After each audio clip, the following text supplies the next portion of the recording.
الحمد لله رب العالمين والصلاة والسلام على سيد الأنبياء والمرسلين وعلى آله وأصحابه أجمعين أما بعد فأعوذ بالله من الشيطان الرجيم بسم الله الرحمن الرحيم اهدنا الصراط المستقيم صراط الذين أنعمت عليهم غير المغضوب عليهم ولا الضالين صدق الله العلي العظيم وصدق رسوله النبي الأمين المختار الكريم الرؤوف الرحيم۔ انتہائی ادب و احترام کے ساتھ بارگاہ رسالت کا تصور جماتے ہوئے حضور دل کے ساتھ نذرانہ محبت پیش کریں۔ الصلاۃ والسلام علیک یا رسول اللہ، الصلاۃ والسلام علیک یا حبیب اللہ، الصلاۃ والسلام علیک یا نبی اللہ، وعلی آلک واصحابک یا نور اللہ، صلی اللہ تعالی علیہ وسلم۔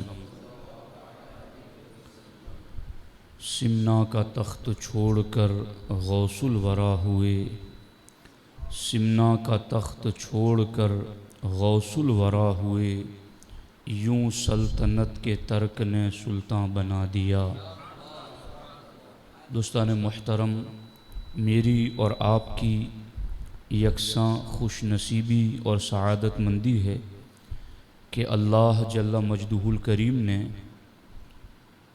اپنے محبوب اور مقرب بندے غوث العالم سید اشرف جہانگیر سمنانی رضی اللہ تعالیٰ عنہ کی یاد میں بیٹھنے کی سعادت بخشی۔ اللہ کریم ان کے فیوز و برکات سے ہم سبوں کو مالا مال فرمائے۔ ایک اہم ترین مفہوم آپ تک پہنچانے کی غرض سے میں یہاں بیٹھا ہوں، اور اگر آپ سستی اور لاپرواہی میں سنیں گے تو ممکن ہے کہ گفتگو کو مکمل طریقے پر آپ سمجھ نہ سکیں۔ اس لیے میری درخواست ہے کہ جملہ موجودین کمال شوق و رغبت کے ساتھ مکمل توجہ کے ساتھ گفتگو کو سننے کی زحمت کریں۔ دوستان محترم، موجودہ زمانے میں یہ معاملہ بکثرت زیر بحث آتا ہے۔ کون سا؟ کہ دین کی تعبیر و فہم جدید دور کے تقاضوں کے مطابق کی جائے یا سلف صالحین کی تحقیقات کی پیروی کی جائے۔ اس کو میں پھر پڑھ رہا ہوں۔ یہ ایک سوال بہت زیادہ اٹھتا ہے کہ دین کی تعبیر یعنی دین کو سمجھنا اور دین کی جو حقیقی روح ہے اس کو جاننا، تو اس کے لیے جدید دور کے طریقوں کے مطابق کیا جائے یہ کام، کہ دین سمجھنے کے لیے اب جو کچھ بھی ہے وہ جدید دور کے تقاضے دیکھو اور اس کے مطابق دین سمجھو۔ ایک تو یہ بات ہے، تو یہ کیا جائے کہ جدید دور کے تقاضے دیکھ کر کے اسی کے مطابق دین کی تعبیر کی جائے اور اسی کے مطابق دین کو سمجھا جائے، یا پھر یہ کیا جائے کہ دین کی تعبیر و فہم میں سلف صالحین یعنی ہمارا جو طریقت کا شجرہ ہو یا ہمارا جو علم کا شجرہ ہو کہ ہمارے استاذ سے لے کر بارگاہ رسالت تک یا ہمارے پیر سے لے کر بارگاہ رسالت تک، تو یہ اسلاف ہے امت کی، یعنی گزرے ہوئے بزرگ۔ تو کیا دین کی تعبیر اور دین کو سمجھنے کے لیے جدید دور کے تقاضوں کے مطابق چلا جائے یا پھر سلف صالحین کی تحقیقات کی پیروی کی جائے؟ یہ سوال ہے۔ اس کا جواب یہ ہے کہ دین کے اعتقادی اور عملی پہلوؤں میں، دین کے اعتقادی معنی عقیدے اور علمی یعنی علمی وراثت، تو اس کا جواب یہ ہے کہ آپ دین کی تعبیر اور فہم جدید دور کے تقاضوں کے مطابق کریں گے یا سلف صالحین کی تحقیقات کے مطابق کریں گے؟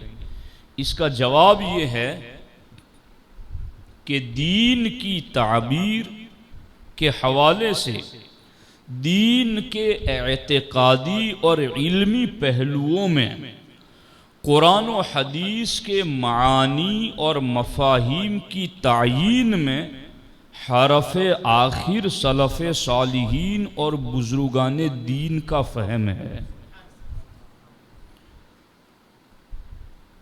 اس کو تھوڑا آسان کروں، جدید دور کے تقاضوں کے مطابق دین کی تعبیر کی جائے یا پھر دین کی تعبیر میں بزرگان دین کی پیروی کی جائے؟ تو جواب یہ ہے کہ قرآن اور حدیث کے معنی کو متعین کرنے میں کہ اس لفظ کا قرآن کے یہ معنی ہے اور حدیث کے اس لفظ کا یہ معنی ہے، تو قرآن اور حدیث کے مفہوم کو متعین کرنے میں کہ اس کا یہی معنی، اس کے علاوہ اور کوئی مطلب جو آج لوگ لے رہے وہ نہیں ہے، تو قرآن اور حدیث کے معنی اور مفہوم کو متعین کرنے میں ہم اہل سنت کے نزدیک حرف آخر وہی ہیں جو بزرگان دین نے متعین کیا ہے، جو انہوں نے سمجھا، جو انہوں نے متعین کر دیا، وہی ہمارے لیے حرف آخر ہیں۔ سمجھ آ رہی؟ اب آگے دیکھیے، ہاں اب جو بزرگان دین نے جو معنی مفہوم متعین کر دیا وہی حرف آخر ہیں، لیکن بزرگان دین کے سمجھے اور سمجھائے ہوئے مفہوم کو آسان کرنا اور پیش کرنا لوگوں کے سامنے، تو اب اس میں شریعت یہ کہتی ہے کہ جدید دور کے تقاضوں کو مد نظر رکھا جائے۔ قرآن اور حدیث کا مفہوم کیا ہے، معنی کیا ہے، مطلب کیا ہے، مراد کیا ہے، اس کو متعین کرنے میں بزرگوں کا سمجھنا ہی حرف آخر ہے۔ اب کوئی نیا مفہوم، اب کوئی نئی مراد، اب کوئی نیا معنی ایسا نکالنا کہ جو بزرگوں کے معنی سے ہٹ کر ہو، دین سے ٹکراتا ہو، دین کے مزاج سے ٹکراتا ہو، تو ایسا نہیں کیا جائے گا۔ بزرگوں کی جو فکر ہے، انہوں نے جو قرآن و سنت کو ہم تک پہنچایا ہے، اسی کے مطابق ہم قرآن و سنت کو سمجھیں گے۔ ہاں اب وہ جو بزرگان دین نے ہمیں سمجھایا، اب وہ ہم کیسے قوم کے سامنے پیش کریں، اب وہ ہم کیسے قوم کو سمجھائیں، تو اس میں جدید سے جدید دور کے تقاضوں کو بھی آپ استعمال ضرور کر سکتے ہیں۔ آپ فیس بک کے ذریعہ، واٹس ایپ کے ذریعہ، ٹیلی گرام کے ذریعہ جتنے بھی جدید سے جدید ترین تقاضے ہیں، بزرگوں کا وہی تعلیم دیا ہوا سبق جدید سے جدید تقاضوں کے ذریعہ آپ لوگوں تک پہنچائیں، یہ جائز ہے اور پسندیدہ۔ لیکن منع کیا ہے؟ منع وہی ہے کہ قرآن و سنت کا جو بزرگوں نے معنی متعین کر دیا ہے، اب اس کے خلاف، اس کے اپوزیشن، اب کسی کو اس کی تشریح کرنے کی اجازت نہیں ہے۔ اتنی گفتگو سے دو لفظ نکلے، ایک لفظ نکلا فہم دین اور دوسرا لفظ نکلا طریقہ تفہیم دین۔ فہم دین کا مطلب ہے دین سمجھنا، تو اس میں ہمیں پابند کیا گیا بزرگوں کی تشریحات کا، بزرگوں کی تعبیرات کا، ان کے قرآن و سنت کے متعین کردہ مفہوم کا، ان کے عقائد و نظریات کا ہمیں پابند کیا گیا کہ تمہیں دین سمجھنا ہے تو اب کوئی جدید تقاضے کے پورے کرنے کے لیے آپ کوئی معنی نہ گڑو۔ وہ پیر جماعت علی شاہ صاحب رحمۃ اللہ علیہ کی بات مجھے یہاں یاد آ رہی ہے۔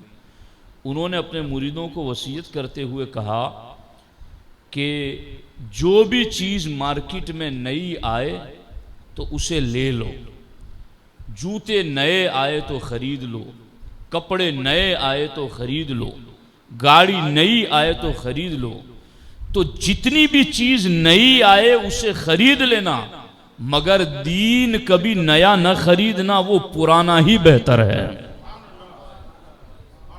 کیا مطلب؟ دین کی سمجھ میں ہمیں بزرگوں کی تعبیر کا اور ان کی فہم کا پابند کر دیا گیا۔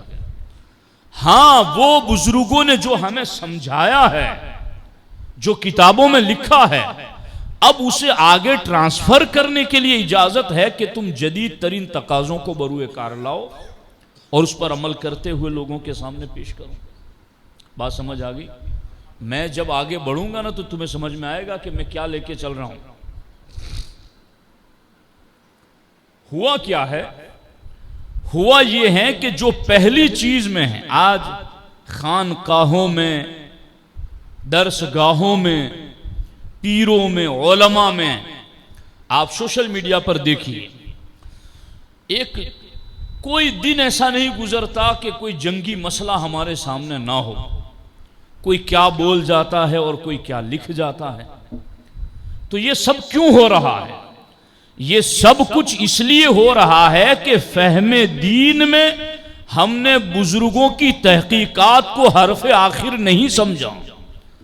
جن لوگوں نے دین کو سمجھنے میں بزرگان دین کی فہم کو حرف آخر نہیں سمجھا، وہ آج کبھی ادھر لڑکتے ہیں، کبھی ادھر لڑکتے ہیں، کبھی یہ بول جاتے ہیں، کبھی وہ بول جاتے ہیں۔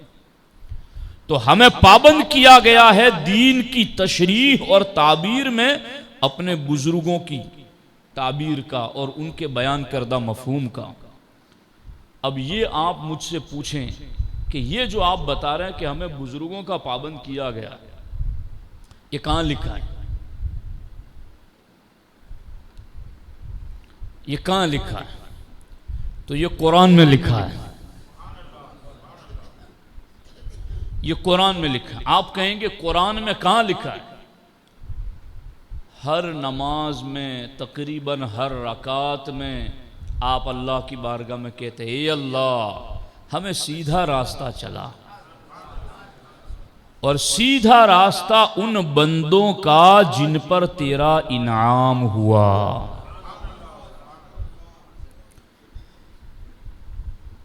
بھائی کوئی تو بات ہے، میں نے بڑوچ میں اس پر سالانہ اجتماع میں بیان کیا تھا اور بہت علماء کے مبارکباد کے لیے فون آئے، وہ بیان آپ سنیے گا۔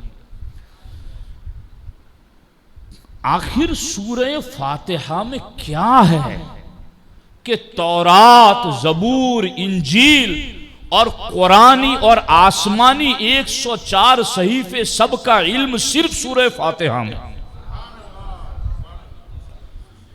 تو اتنا کچھ سورہ فاتحہ میں کیا ہے؟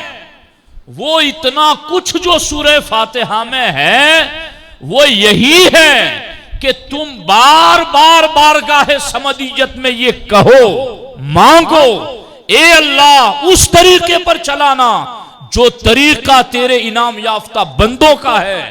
پتہ چل گیا کہ قرآن کو سمجھنے میں، حدیث کو سمجھنے میں، مرضی خدا و رسول کو سمجھنے میں بزرگان دین نے جو سمجھا ہے وہی ہمارے لیے حرف آخر ہونا چاہیے۔ یہ ہر نماز میں ہم مانگتے ہیں، بھولو مت اس کو بھولو مت۔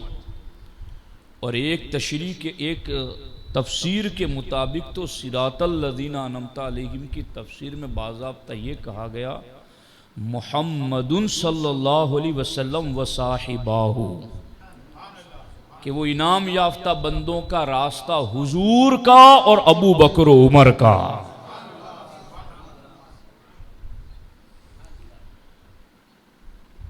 تو دین کی تعبیر میں، دین کو سمجھنے میں، قرآن و سنت کا معنی اور مفہوم متعین کرنے میں ہمیں پابند کیا گیا ہے بزرگوں کی تشریحات کا۔ کہاں لکھا ہے؟ سورہ فاتحہ میں لکھا ہے۔ سورہ فاتحہ کہاں ملتی ہے؟ ہر نماز کی ہر رکعت میں ملتی ہے۔ یہ مفہوم اتنا اہم تھا کہ خدا نے اس کو سورہ فاتحہ میں رکھا اور ہر نماز کی تقریباً ہر رکعت میں اسے پڑھنا واجب قرار دے دیا، تاکہ تم کسی بھی گھڑی اس مفہوم کو نہ بھول سکو۔ آج امت اس مفہوم کو بھولی ہوئی ہے۔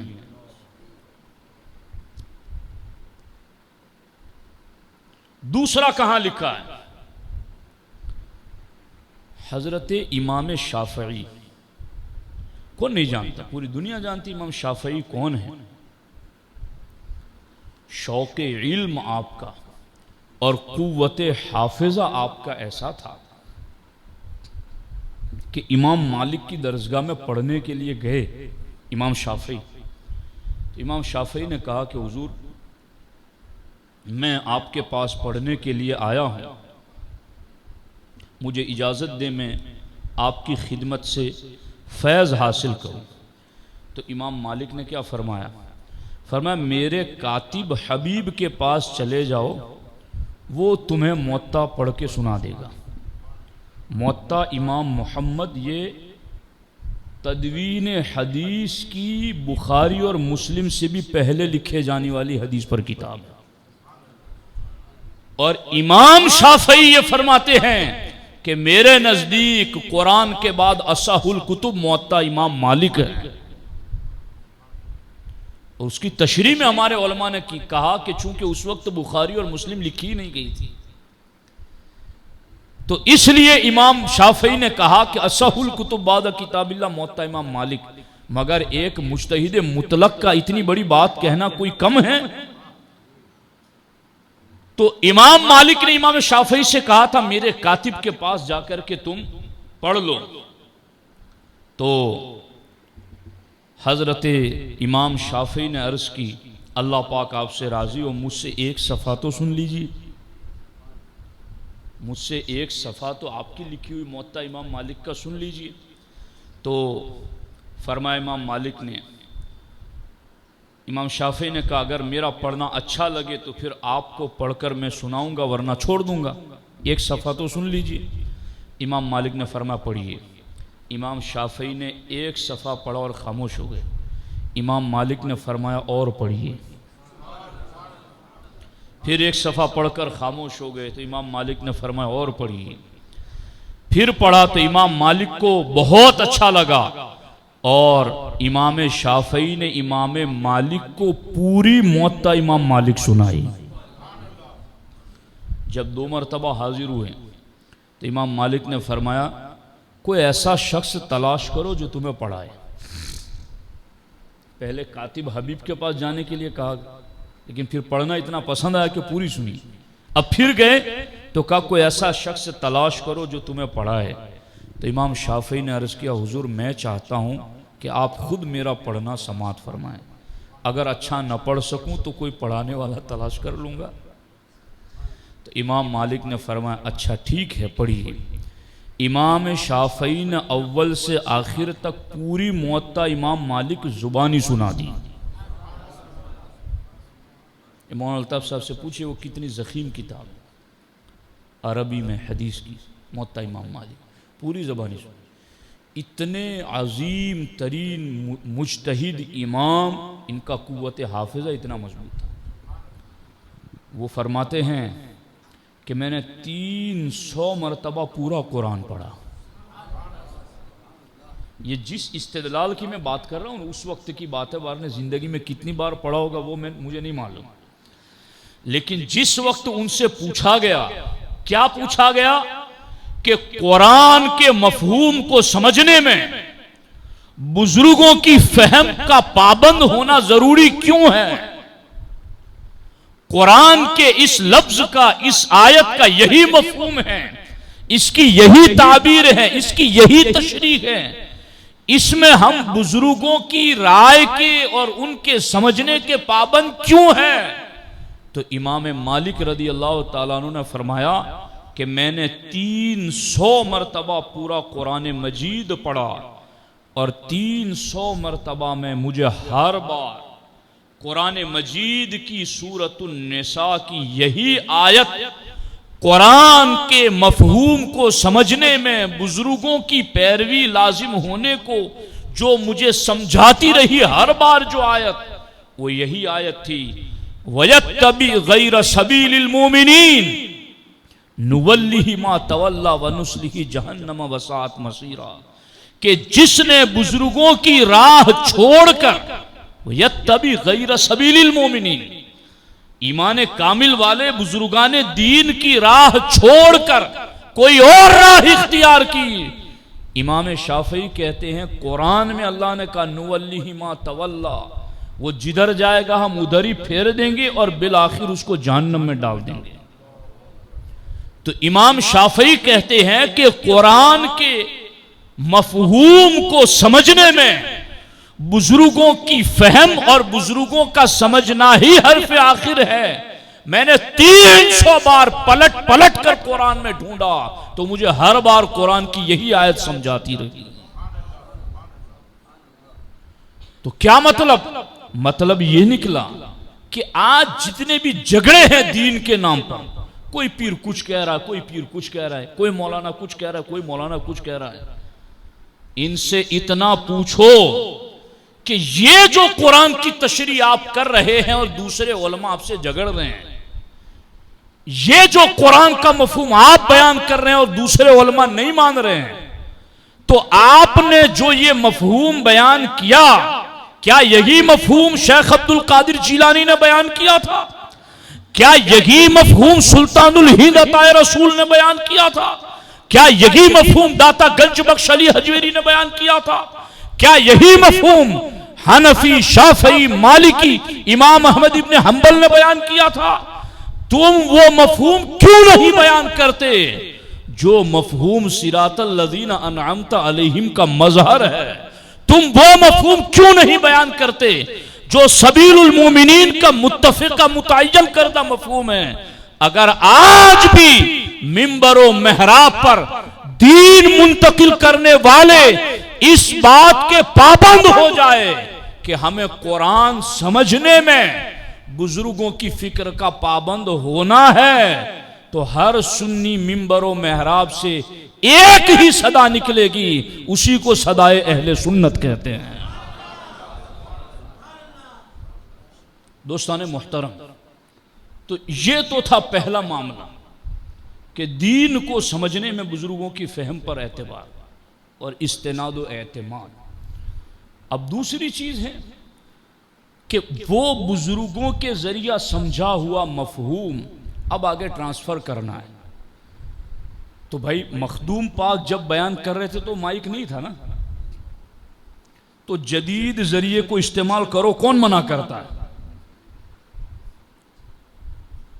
جی یہ ٹیبلٹ تو اس دور میں نہیں تھا، تو دین پہنچانے کے لیے جدید ذریعوں کو استعمال کرو، کون منع کرتا ہے تمہیں؟ فیس بک کے ذریعہ، واٹس ایپ کے ذریعہ تم دین کا پیغام لوگوں تک پہنچاؤ، کون تمہیں منع کرتا ہے؟ یہاں کوئی منع نہیں ہے تمہیں کہ تم یہ ذریعہ دین پہنچانے کے لیے استعمال کیوں کر رہے ہو، بلکہ وہاں پابند وہاں کیا گیا کہ جو سمجھنا ہے وہ بزرگوں کی فہم سے سمجھنا ہے. ان کی فکر سے سمجھنا۔ اب جب اتنی بات آپ سمجھ چکے، اب میں آپ کو اس حوالے سے مخدوم پاک بتاتا ہوں۔ مخدوم پاک کی شان کیا ہے؟ مخدوم پاک ہند کے ولیوں میں اکابر اولیاء اللہ میں، اور وہ ولی ہے جہاں من الجنت والناس دونوں کے آسیبی اثرات کو جلایا جاتا ہے۔ کوئی جلد پکڑ میں نہیں آتا تو اس کو بارگاہ کے قریب بلا کر کے آسیب اتارا جاتا ہے۔ یہ مخدوم پاک رضی اللہ تعالیٰ عنہ، انہوں نے کیا فرمایا؟ وہی مفہوم جو میں نے قرآن و سنت کی روشنی میں آپ کو بتایا، سنیے۔ مخدوم پاک فرماتے ہیں کلمات التصوف و حکایات التعرف بحر من بحار العرفان و معدن من معادن الوجدان یخرج منہم اللؤلؤ والمرجان۔ یہ سرکار مخدوم پاک رضی اللہ تعالی عنہ کے اپنے کلمات ہیں جو لطائف اشرفی میں لکھے ہوئے ہیں۔ جی بفضلہ تعالی گجرات میں لطائف اشرفی قوم تک پہنچانے کا ایک بڑا حصہ میرے نصیب میں آیا ہے، اور میں نے مجدد الفسانی کو بھی بہت پہنچایا قوم تک، اعلیٰ حضرت کو بھی جگہ، کیونکہ ہمیں اپنی تو کچھ سنانی نہیں ہے۔ جی ہمیں دین سمجھنے میں ان کی فہم کا پابند جب قرآن و سنت میں کر دیا گیا تو ہم اپنی کیوں سنائے، انہی بزرگوں کی سنائے۔ لطائف اشرفی میں مخدوم پاک نے لکھا کلمات التصوف، تصوف کی باتیں، وہ حکایات التعرف اور معرفت کی حکایتیں۔ یہ کیا ہے دونوں چیزیں؟ بحر من بحار العرفان، یہ معرفت کے سمندروں میں سے ایک سمندر ہے۔ معدن من معادن الوجدان، اور وجد و کیفیت کی کانوں میں سے ایک کان ہے۔ کیا؟ کلمات التصوف و حکایات التعرف، علم و عرفان کی حکایتیں اور صوفیوں کی باتیں، یہ سمندر ہیں اور کان ہیں۔ تو سمندر اور کانوں میں سے تو قیمتی چیزیں نکلتی ہیں، تو یہ بزرگوں کی باتیں اگر سمندر ہیں اور کان ہے تو یہاں سے کیا نکلتا ہے؟ مخدوم پاک فرماتے یخرج منہم اللؤلؤ والمرجان، بزرگوں کی باتوں سے لؤلؤ اور مرجان کی طرح قیمتی موتی نکلتے ہیں۔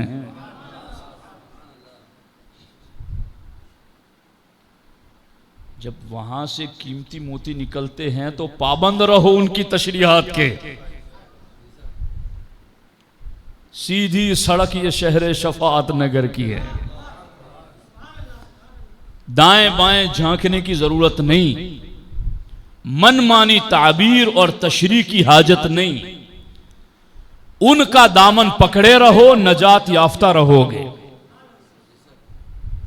اب یہ مخدوم پاک نے فرمایا کہ یہ سمندر ہے اور کان ہے، تو اب بتاؤں تمہیں مخدوم جنہوں نے خود یہ کہا کہ صوفیوں کی باتیں یہ سمندر ہیں، تو اب میں انہی کی بات سناؤں آپ کو؟ یعنی انہوں نے خود کہا کہ صوفیوں کی باتیں عرفان کا سمندر ہیں۔ عرفان یعنی کسی کا نام نہیں ہے، علم و عرفان کی بات ہو رہی ہے۔ کوئی کہے گا کہ یہ عرفان کا سمندر تو کدھر ہوگا؟ علم و عرفان کا سمندر، صوفی کی باتیں علم و عرفان کا سمندر ہیں اور وجد و کیفیت کی کان ہیں۔ تو جنہوں نے خود کہا وہ سلسلے چشت اہل بہشت کے مسلمہ شہباز طریقت ہے۔ اتنے بڑے شہباز ہے کہ جب یہ سمنان سے چلے نا ہند کی طرف تو حضرت خضر 70 مرتبہ علاء الحق گنج نبات رحمت اللہ تعالی علیہ کی خدمت میں آئے اور انہوں نے کہا کہ سمنان سے شہباز ولایت پرواز بھر چکا ہے، راہ کا ہر ولی دامن پھیلائے ہوئے خدا سے کہہ رہا ہے اسے میرے دامن سے وابستہ کر دے، اسے میرے دامن سے وابستہ کر دے، لیکن خوش قسمتی سے میں اسے تمہارے پاس لا رہا ہوں، اس کی تربیت میں کوئی کمی نہ رکھنا۔ وہ ایسا شہباز ولایت ہے۔ تو جنہوں نے خود کہا کہ صوفیوں کی باتیں عرفان کا سمندر ہیں، تو خود ان کی بات کتنا بڑا علم و عرفان کا سمندر ہوگی۔ اب وہی میں تمہیں سناؤں کہ وہ کیا ہے۔ دو قسم کی باتیں سناؤں گا، عقیدے کی بھی اور عمل کی بھی، دونوں۔ دیکھو، ہم اور آپ جب ہماری زندگی کا آخری وقت ہوتا ہے تو ایک باپ آخری وقت اپنی اولاد کو جو نصیحت کرتا ہے وہ اس کی پوری زندگی کا خلاصہ ہوتا ہے۔ میں یہ نہ کر سکا تو یہ ضرور کرنا، مجھے یہ کرنا چاہیے تھا لیکن نہ کر سکا تو ضرور کر لینا، اور میں ان چیزوں میں پڑھ کے ہلاک ہوا تو ان چیزوں کے قریب نہ جانا۔ 2 منٹ میں وہ 60-70 سالہ زندگی بتا دیتا ہے۔ آخری وقت کی باتیں بہت اہم ہوتی ہیں، زندگی کا نچوڑ بھی ہوتی ہیں اور پوری زندگی کے تجربات پر مشتمل علم بھی ہوتا ہے۔ جب میری اور آپ کی زندگی کا آخری وقت اتنا قیمتی ہے تو کیا خیال ہے مخدوم پاک کی 100 سالہ زندگی کے آخری 2 دن کی؟ 28 صفر کو مخدوم پاک کا وصال ہوا اور 28 محرم کو مخدوم پاک کا وصال ہوا اور 26 محرم کو مخدوم پاک نے اپنی قبر کھدوا کر اس میں تشریف فرما ہوئے۔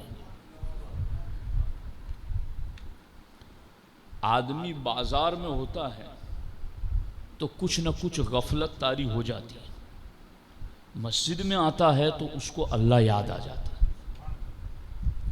اور جب قبرستان میں جاتا ہے تو اس کو آخرت یاد آ جاتی ہے، اور کبھی قبر میں کسی کو اتارنے کے لیے اترے تو اس کو مزید خوف خدا طاری ہو جاتا ہے۔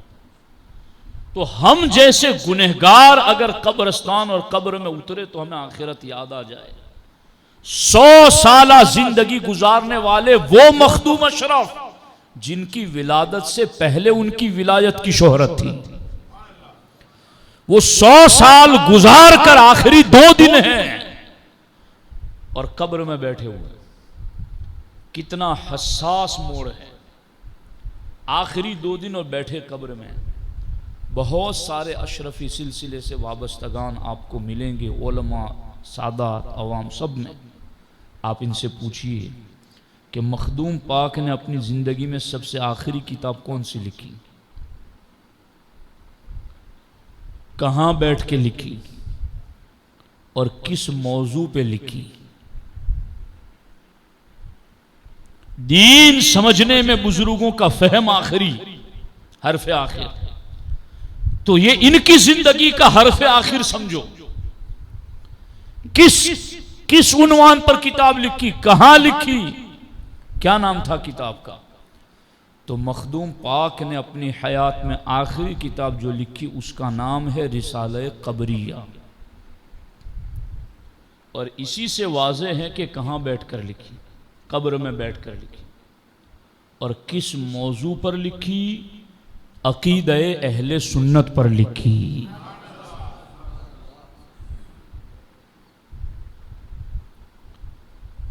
اب لوگ یہ کہتے ہیں کہ ان کو تو یہی آتا ہے، ان کو تو یہی پڑھی ہے۔ مخدوم پاک کو کیا پڑھی تھی؟ ہم تو یہ ان کو جو پڑھی تھی وہی پڑھے ہیں ہم، کہ تیرے غلاموں کا نقش قدم ہے راہ خدا۔ وہ کیا بھاگ سکے جو یہ سراغ لے کے چلے، مستند رستے وہی مانے گئے جن سے ہو کر تیرے دیوانے گئے۔ قبر میں بیٹھ کر اب دیکھو تو کیا پتا چلا کہ قبر میں آخری گھڑی بھی بزرگوں کو جو فکر تھی وہ اپنے مریدین کے عقیدے کی فکر تھی. عقیدہ مت چھوڑنا، عقیدے پر مضبوطی کے ساتھ قائم رہنا. اب وہ جگہ کیا تھی معلوم ہے؟ مخدوم پاک رضی اللہ تعالیٰ عنہ نے جو قبر کا جو معاملہ ہے وہاں کیا لکھا وہ بتانے سے پہلے میں یہ بتا رہا ہوں کہ وہاں قبر میں کیا ہوا. وہ جو ہوا آپ سنیں گے تو پتا چلے گا کہ پھر لکھا کیا. مخدوم پاک خود لکھتے ہیں کہ جب میں اس قبر میں مختصر عرصے کے لیے اترا تو حالت یہ تھی کہ فقیر پر 70,000 یعنی 70,000 فقیر پر قبر کے مختصر عرصے میں 70,000 تجلیات جمال الہیہ کا ورود ہوا.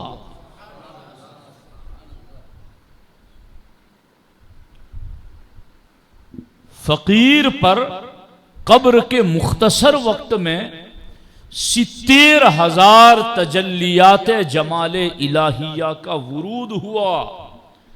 اور آگے فرماتے مقربان بارگاہ الوہیت فرشتوں نے جس قدر اعزاز و اکرام اور نوازش اس فقیر کو دی وہ تحریر میں نہیں آ سکتی. یہ قبر میں مخدوم پاک کے ساتھ 70,000 تجلیاں برس رہی ہو اور فرشتے ایسی عزت کر رہے ہوں. نکیرین کرتے ہیں تعظیم میری، فدا ہو کہ تجھ پہ یہ عزت ملی ہے. مقربان بارگاہ الہی فرشتے ایسی تعظیم کرتے کہ میں لفظوں میں بیان نہیں کر سکتا. اور مخدوم پاک فرماتے ہیں غیب سے یکا یک میرے کانوں میں صدا آئی، یا ایتھا النفس المطمئنہ ارجعی الی ربک راضیۃ مرضیہ فادخلی فی عبادی وادخلی جنتی. یہ صدائیں آنے لگی اسی قبر میں 70,000 تجلیہ انوار الہیہ کی. فرشتے عزت کر رہے ہیں، دما دم صدائیں آ رہی ہیں ارجی الی ربک راضیۃ مرضیہ. مخدوم پاک فرماتے ہیں اس کے بعد فقیر کو 80,000 مقرب فرشتوں کے ہمراہ بارگاہ حمدیت میں لایا گیا. بارگاہ حمدیت کا معنی ہے اس جگہ پر جہاں اللہ کے مقرب اللہ کی حمد بیان کرتے ہیں. مخدوم پاک فرماتے ہیں مجھے قبر کی گھڑی میں 80,000 فرشتوں کے ساتھ بارگاہ حمدیت میں لایا گیا. پھر وہاں سے سدرۃ المنتہا کے نیچے پہنچایا گیا اور پھر ندا آئی تجھے دنیا میں چند دنوں کے لیے. یہ مخدوم پاک کی کتاب سے پڑھ رہا ہوں، شاید آپ پہلی بار سن رہے ہوں. ندا آئی تجھے دنیا میں چند دنوں کے لیے لوگوں کے عقائد و اعمال کی اصلاح کے لیے بھیجا گیا تھا. اب وقت آ گیا ہے کہ فرمان نبی حب الوطنی من الایمان کے مطابق اپنے وطن اصلی کی طرف واپس لوٹ آؤ. حب الوطنی من الایمان پر مجھے جو کلام ہے سب یاد ہے، مگر جنہوں نے اس پر کلام کیا انہوں نے بھی کہا کہ اس کا مفہوم یہ ہو سکتا ہے کہ یہاں وطن سے مراد جنت ہے، یعنی جنت سے محبت کرنا یہ مومن کے ایمان کی علامت ہے. تو مخدوم پاک فرماتے ہیں کہ مجھے 80,000 فرشتوں کے ہمراہ بارگاہ حمدیت میں لایا گیا، وہاں سے سدرۃ المنتہا پہنچایا گیا، وہاں بتایا گیا کہ تجھے چند دنوں کے لیے لوگوں کے اعمال اور عقائد کی اصلاح کے لیے بھیجا گیا تھا. اب ایمان کی علامت ہے وطن اصلی سے محبت کرنا، تو اب تم واپس آ جاؤ. مخدوم پاک فرماتے پھر مجھے یہ بتایا گیا کہ تجھے 80,000 فرشتے 30,000 حرمین شریفین مکہ مکرمہ مدینہ منورہ بیت المقدس کے 1,000 ابدال مغرب 1,000 رجال الغیب سراندیب سے اور 1,000 مردان غیب یمن کی جانب سے آ کر تجھے غسل دیں گے.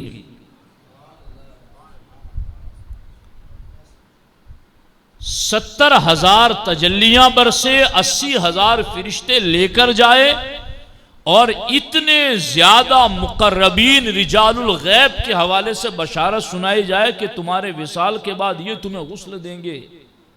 جب مخدوم پاک پر یہ تجلیاں برس رہی تھی اس وقت قلم میں، ذہن میں، دماغ میں مخدوم پاک کی ایک ہی چیز تھی جسے عقیدہ اہل سنت کہتے ہیں.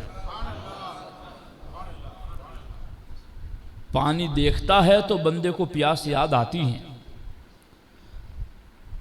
تو وہ کیا برس رہا ہوگا کہ قلم سے سنی عقیدہ لکھا جا رہا ہے. سمجھو اس چیز کو. اسی لیے میں نے تمہید میں کہا کہ دین کی تعبیر میں اور دین کی تشریح میں قرآن و سنت کے معنی اور مفہوم کو متعین کرنے میں بزرگان دین کی سمجھ وہی ہمارے لیے حرف آخر ہے. اسی کو لے کر چلو، اسی میں کوئی کم و کاست کرنے کی ضرورت نہیں ہے. اب دیکھو مخدوم پاک کو اتنی زیادہ اہمیت تھی اس چیز کی کہ قبر میں بیٹھ کر آپ نے، اور لکھا تو کیا لکھا معلوم ہے؟ اب میں وہ تمہیں لفظ پڑھ کے سناتا ہوں کہ مخدوم پاک نے کیا لکھا جب یہ سب کچھ آپ کے اوپر برس رہا تھا. تب فرماتے ہیں نؤمن باللہ و رسولہ، ہم اللہ اور رسول پر ایمان رکھتے ہیں. وَنَعْتَقِدُ بِفَضْلِ أَصْحَابِهِ، اور ہم عقیدہ رکھتے ہیں کہ نبی کا ہر صحابی فضیلت والا ہے.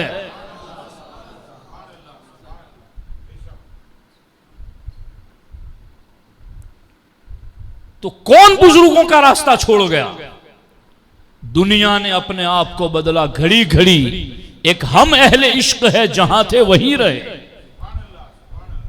ہم نہیں ہٹے، ہم نہیں بھٹکے نہ بہکے، ہم بزرگوں کے نشان قدم پر ہیں. انہوں نے کہا نعتقد بفضل اصحابی، قبر میں بیٹھ کر ان تجلیات کے گہوارے میں فرمایا ہمارا عقیدہ ہے ہم نبی کے ہر صحابی کو صاحب فضیلت مانتے ہیں. اور آگے کیا کہا؟ وَأَحَقُّ الْخِلَافَةِ أَبُو بَكْرِ بْنِ قُحَافَةَ عَلَى سَائِرِ الْمُسْلِمِينَ وَالتَّابِعِينَ.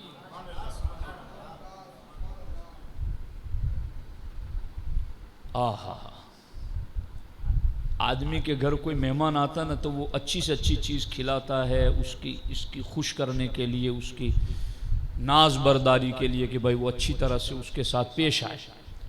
آخری وقت پوری زندگی 100 سال کی زندگی کا خلاصہ بیٹھے قبر میں تجلیات برسنے. لکھ کیا رہے ہیں؟ لکھ یہ رہے ہیں کہ احق الخلافت ابو بکر، امت میں حضور کی خلافت کے سب سے زیادہ حقدار ابو بکر صدیق ہے.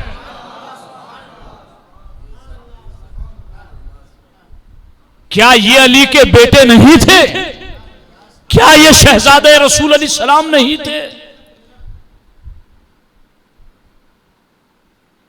یہ بھی اپنے بزرگوں کی فکر کے پابند تھے اور انہیں احساس تھا کہ ہمیں جو دین دے کر بھیجا گیا ہے ہند میں، ہمیں قیامت تک کے لیے وہی چیز آگے منتقل کرنی ہے. قبر میں بیٹھ کر کے بھی انہوں نے یہی لکھا کہ احق الخلافت، خلافت کے سب سے زیادہ حقدار ابو بکر صدیق ہے. ثم افضل من اصحابہ وحق الخلافت عمر، اور ابو بکر کے بعد سارے صحابہ میں سب سے افضل اور سب سے زیادہ خلافت کے حقدار عمر ابن خطاب ہے. بعد میں کہا ثم عثمان ثم علی رضی اللہ تعالیٰ عنہ مجمعین. ہمارے نزدیک چاروں خلفائے راشدین، بلکہ امام حسن پاک بھی خلیفہ راشد، مگر لفظوں کا استعمال دیکھو، عثمان و علی کے آگے احق الخلافت نہیں ہے، حالانکہ وہ اپنے دور میں احق الخلافت تھے، جس وقت انہیں خلافت سونپی گئی وہی خلافت کے حقدار تھے، مگر ان دونوں کے آگے نہ لکھ کر کے اگلے دونوں کے آگے احق الخلافت کا لفظ اس لیے لکھا کہ زمانے آئے گے کہ لوگ انہیں خلافت کا حقدار نہیں مانیں گے، میں آج ہی مخدومی چراغ جلا کے جا رہا ہوں۔ حق الخلافت ابو بکر عمر اور افضل الامت ابو بکر عمر، یہ مخدوم پاک نے کیا۔ اچھا، یہ تو قبر میں بیٹھ کر لکھا نا، جب آپ قبر سے پہلے کے جو حالات تھے آپ کے لطائف اشرفی کے لطیفہ نمبر 33 میں، یہ بھی میں نے بہت عام کیا اللہ کے فضل۔ کیوں ڈاکٹر صاحب آپ بھی بہت مشہور ہو گئے اس بیان سے کہ ڈاکٹر رول امین کون ہے؟ وہ بھڑوچ میں نے سالانہ اجتماع میں وہ پڑھ کے سنایا تھا، اور باضابطہ کئی نسخے لطائف اشرفی کے ایسے نکلے جس میں سے وہ چیپٹر کی اکثر یعنی 90% بحث مخدوم پاک کی غائب کر دی گئی۔ لطیفہ نمبر 33 میں صرف ایک صفحہ رکھا گیا، تو میں نے اس چھاپنے والے کو فون کیا، میں نے کہا کہ یہ بحث کیوں نکال دی؟ اس نے کہا کہ پہلے تو میں چیک کروں گا، دیکھوں گا۔ میں نے دیکھ لیجیے، پھر فون کیا تو کہا اس کی ضرورت محسوس نہیں۔ میں نے کہا کیوں ضرورت محسوس نہیں ہو؟ رافضیوں کا رد ہے، اس کے لیے ضرورت محسوس نہیں ہو رہی ہے؟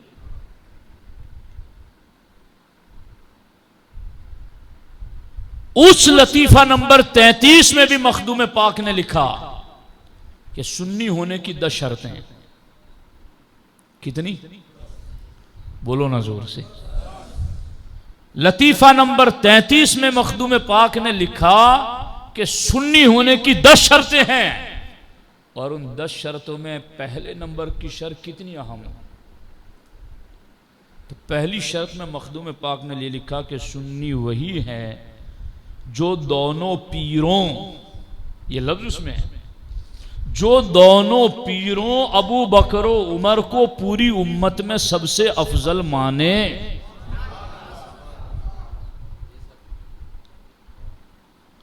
جو دونوں پیروں ابو بکر و عمر کو پوری امت میں سب سے افضل مانے، وہ سنی ہیں۔ اب آپ دیکھ لیجئے، اگر کوئی نہیں مانتا ہے تو پھر اس سے جھگڑیے نہیں، کہہ دیجئے کہ بھائی ٹھیک ہے آپ تو نہیں مانتے تو اب میں آپ کو سنی نہیں مانتا۔ وہ کہ کہاں لکھا ہے؟ تو کہنا مخدوم پاک نے لکھا ہے۔ جی ہمیں کہاں اپنی الگ سے راہ چلانے، ہمیں تو بزرگوں کے راستے پر چلنا ہے، چونکہ ان کے فہم کو ہی ہم نے حرف آخر مانا ہے۔ مخدوم پاک نے لکھا ہے تو سنی نہیں ہے تو ابو بکر عمر کو افضل نہیں مانتا امت میں۔ اور آگے اسی لطیفے میں کیا لکھا ہے معلوم ہے؟ مخدوم پاک فرماتے ہیں کہ رافضیوں کے 12 فرقے ہیں، اور 12 فرقوں میں 10واں فرقہ ہے رافضیوں کا جس کو لاعنیہ کہتے ہیں۔ مخدوم پاک فرماتے ہیں یہ وہ فرقہ ہے جو حضرت معاویہ، حضرت ابو طلحہ اور ماں عائشہ صدیقہ پر لعن طعن کرتا ہے۔ مخدوم پاک فرماتے جو ماں عائشہ پر، حضرت ابو طلحہ پر اور حضرت امیر معاویہ پر لعن طعن کرتا ہے وہ سنی نہیں بلکہ رافضیوں کا 10واں فرقہ لاعنیہ ہے۔ یہ ہے عرفان کا سمندر، یہ ہے وجدان کی کانیں، اور یہ ہے لؤلؤ اور مرجان کا نکلنا۔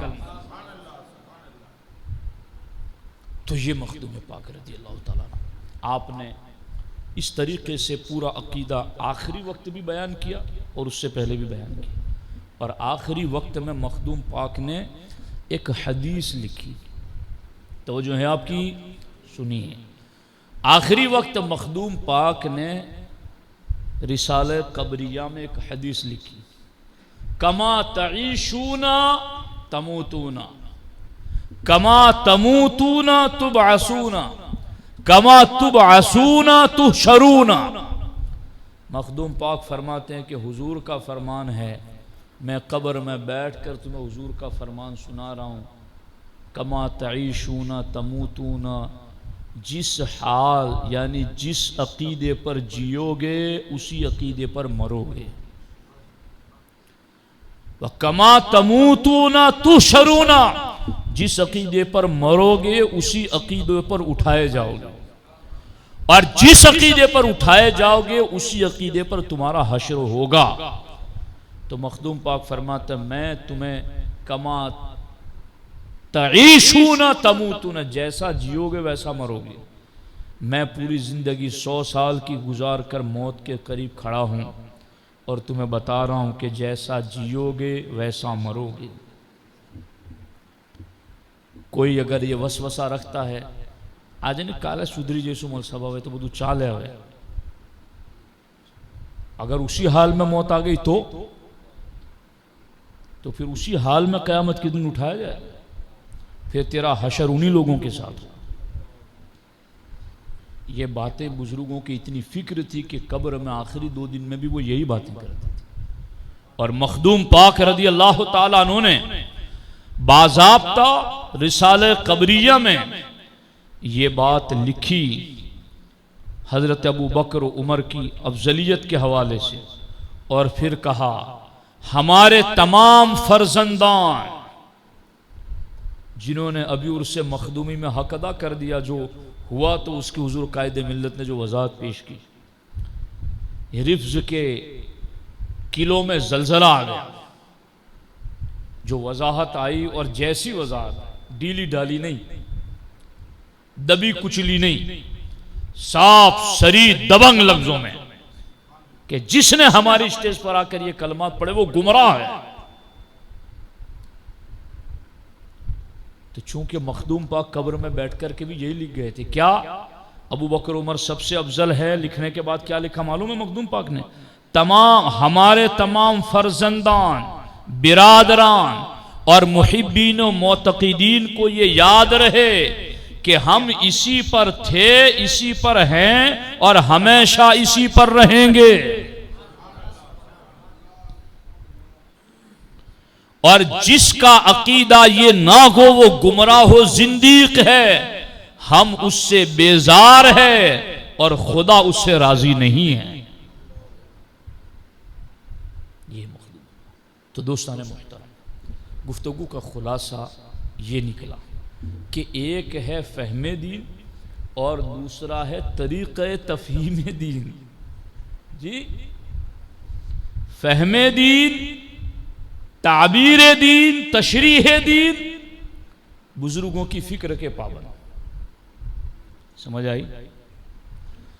اور پھر طریقہ تبلیغ میں آپ طریقہ اختیار کرو، جدید سے جدید ترین، کوئی بات نہیں، انہی کی فکر پہنچانی ہے نا ہمیں، کرو کوئی بات نہیں۔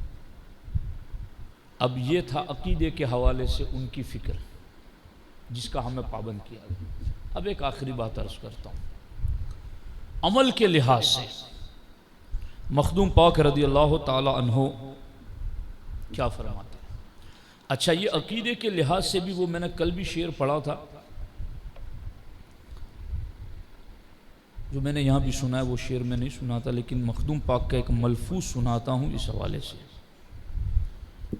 مخدوم پاک فرماتے ہیں اپنے ملفوظ میں، عقیدہ اہل سنت پر یقین رکھنا۔ اپنے مریدوں کو کہہ رہے ہیں، ہم کسی بھی پیر کے مرید ہو مگر ہمارے مرشد مخدوم پاک، چونکہ ہر بزرگ ہمارا بزرگ ہے نا، قادریوں کے بھی پیر مخدوم پاک، چشتیوں کے بھی پیر مخدوم پاک، رفاعیوں کے پیر بھی مخدوم پاک، ہر سنی کے پیر ہے مخدوم پاک، ہمارے بزرگ ہیں۔ کیا فرماتے ہیں؟ عقیدہ اہل سنت پر یقین رکھنا، اور جو کچھ وعدہ و وعید کلام عظیم و احادیث میں ہے ان کو اپنا نسب العین بنانا شریعت کی پہلی بنیاد ہے، یعنی سنی عقیدے پر قائم رہنا شریعت کی پہلی بنیاد ہے۔ اگر ان میں سے ایک عقیدے کا منکر ہوا تو اس کی سب عبادات بیکار جائے گی۔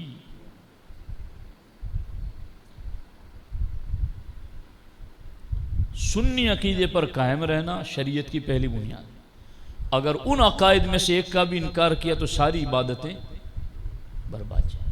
یہ مخدوم پاک نے فرمایا. اب عمل کے لحاظ سے مخدوم پاک کی ایک روایت سنا کر پھر گفتگو ختم کرتا ہوں. درود شریف پڑھ لیجئے ایک مرتبہ. اللہم صلی وسلم وبارک ورحم وترحم علی سیدنا و شفیعنا و نبینا و حبیبنا و مولانا محمد النبی الامی وآلہ وسلم. لطیفہ نمبر 6 میں مخدوم پاک لکھتے ہیں، حضرت نظام یمنی علیہ رحمہ لکھتے ہیں کہ حضرت مخدوم پاک کا گوہر علی نامی ایک مرید تھا. مخدوم پاک کا ایک مرید تھا جس کا نام تھا گوہر علی. لکھتے ہیں کتاب میں اندر سے لفظ پڑھ رہا ہوں چونکہ بعض الفاظ ایسے ہیں کہ جو میں ادا اپنے آپ سے نہیں کر سکتا. فرماتے حقیقت میں وہ دریائے شریعت کا ایک گوہر اور طریقت کی کان کا ایک جوہر تھا. گوہر علی مخدوم پاک کے مرید تھے. ایک دن گوہر علی ہرات کے بازار سے گزر رہے تھے. ہرات ایک شہر ہے. تو گوہر علی نے کسی عورت سے بازار میں 2-4 باتیں کی، لیکن اس میں شائبہ نفس بالکل نہیں تھا. باتیں کی کسی کام غرض سے ہوگی بات، مگر شائبہ نفس نہیں تھا. لیکن اس پر بھی انہوں نے اسی وقت توبہ و استغفار کی. تذکروا فاذا هم مبصرون، انہیں متنبہ کیا جاتا ہے اللہ والا. فوراً توبہ کی، استغفار پڑھا اور لوٹ کر مخدوم پاک کی خدمت میں حسب معمول حاضر ہوئے. لیکن مخدوم پاک نے ان کی طرف بالکل توجہ نہیں کی. توجہ بالکل نہیں کی. کچھ دیر کے بعد بطور واز مخدوم پاک نے سلسلے کلام شروع فرمایا اور سخت غضبناک ہو کر گوہر علی کی طرف دیکھ کر فرمایا ذرا اس گدھے کو تو دیکھو کہ بازار میں حسین عورتوں کے جمال کا نظارہ کرتا رہتا ہے. یہ تھی مریدوں کی تربیت. اللہ اکبر. اس کے بعد صرف اتنا ہی نہیں کہا بلکہ حضرت مخدوم پاک کے دوسرے مرید جن کا نام تھا در یتیم، جو مریدوں کے احتساب پر مامور تھے. مریدوں کی ظاہری باطنی کیا حالت ہے اس پر مخدوم پاک نے انہیں لگا تمہیں چیک کرنا ہے، وظیفہ پڑھتا ہے نہیں پڑھتا، کس مقام پر پہنچا کس مقام پر نہیں پہنچا، خبر دیں. در یتیم کچھ ڈیوٹی پر لگا تھا.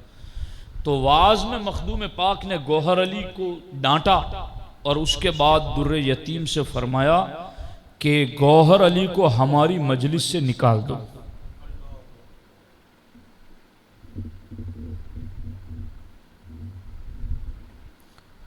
اللہ اکبر. یہ سنتے ہی گوہر علی کو مجلس سے پکڑ کر باہر کر دیا گیا. چند دنوں کے بعد گوہر علی نے حضرت در یتیم کو اپنا سفارشی بنایا کہ مخدوم پاک سے معافی طلب کی، آئندہ ایسا نہیں ہوگا. تو مخدوم پاک رضی اللہ تعالیٰ عنہ نے ان کی معذرت قبول کی اور فرمایا کہ اسے جوتوں کی جگہ پر کھڑا کر دیا جائے. بیٹھنے کی اجازت نہیں، محفل میں نہیں، جہاں لوگ جوتے اتارتے ہیں وہاں کھڑے رہو. اس طرح سے مخدوم پاک نے ان کی گوشمالی فرمائی، زجر و توبیخ کی. دوستو، مخدوم پاک کی اس روایت میں ہمارے لیے کتنی نصیحت ہے. کیا بڑے کیا چھوٹے، چوڑوں پر موڑوں پر بد نگاہی اتنی عام ہو گئی کہ لوگوں کو ایسا خیال بھی نہیں گزرتا کہ میں کوئی گناہ کراؤں. میں آپ کو امام غزالی کا فرمان سناؤں. حضرت سیدنا امام غزالی رضی اللہ تعالیٰ عنہ فرماتے ہیں منہاج العابدین میں کہ بعض اوقات ایک بار بدنگاہی کرنے والا، میں یہ سوچ رہا تھا کہ میں کچھ بیان نہ کرتا نا، صرف امام غزالی کی یہ 2 سطریں بیان کر کے وما علینا الا البلاغ کہہ دیتا تو کافی تھا. یہ اتنی قیمتی بات ہے. امام غزالی فرماتے ہیں کہ بعض اوقات ایک بار بدنگاہی کرنے والا عرصہ دراز تک تلاوت قرآن کی سعادت سے محروم کر دیا جاتا ہے۔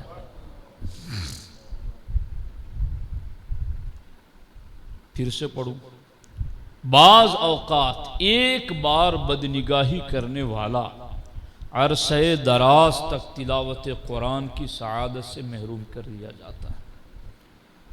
اگر ہم تلاوت قرآن کی سعادت سے محروم ہیں تو ہمیں اپنا جائزہ لینا چاہیے کہ کہیں اس مرض میں یا کسی اور مرض میں ہم مبتلا تو نہیں ہیں، توفیق خیر سے ہمیں محروم تو نہیں کر دیا گیا۔ تلاوت قرآن کتنی بڑی نعمت ہے، اللہ کا کلام پڑھنے کی توفیق۔ ایک بار بدنگاہی کرنے پر لمبے عرصے تک محروم کر دیا جاتا ہے۔ اس لیے مخدوم پاک رضی اللہ تعالیٰ عنہ کی اس روایت سے ہمیں یہ بھی پتہ چلا کہ بدنگاہی سے ہمیں اپنے آپ کو بچانا چاہیے۔ بزرگان دین اس طریقے سے اپنے مریدوں کی تربیت فرمایا کرتے تھے۔ آپ تمامی حضرات سے گزارش ہے کہ فہم دین اور طریقہ تفہیم دین، ان دو چیزوں کو یاد رکھیں۔ فہم دین میں بزرگوں کی فکر حرف آخر ہے، اور طریقہ تفہیم دین میں آپ کو اجازت ہے۔ اور فہم دین کے حوالے سے مخدوم پاک نے اپنے بزرگوں کا طریقہ کتنا پابندی سے لازم رکھا کہ آخری گھڑی قبر میں بیٹھ کر کے بھی وہی بات کی۔ اس لیے وہاں تک تو ہمیں کمپلسری پابندی کرنی ہے۔